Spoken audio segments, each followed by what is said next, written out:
Albert Einstein became world famous, in itself an unusual achievement for a scientist. In popular culture, his name has become synonymous with great intelligence and genius. Einstein was born in Germany in 1879 and he died in 1955. But 2005 marked the 100th anniversary of the release of 3 of his most influential scientific papers, documents which revolutionized humankind's understanding of the universe. In 1905, he wrote 3 seminal papers that are still without match in the scientific community. All 3 are symbols of what is known as Einstein's miracle year. The man who postulated the formula E equals mc squared was honored in the world's largest exhibit of his kind at New York City's American Museum of Natural History.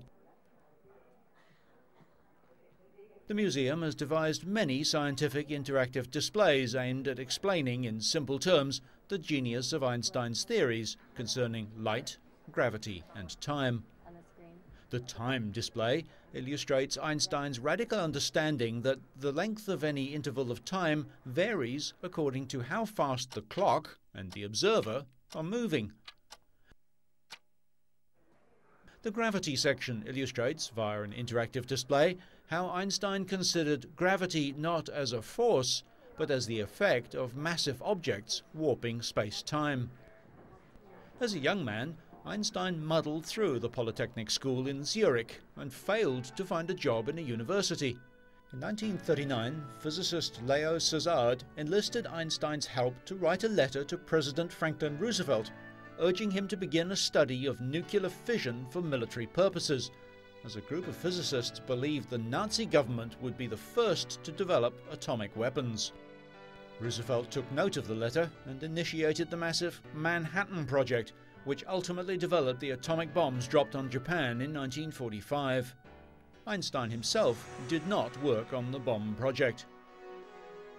The Enola Gay, a B-29 Superfortress bomber, dropped Little Boy, the first atomic bomb ever used in warfare, when the United States Army Air Force attacked Hiroshima in Japan on August 6, 1945.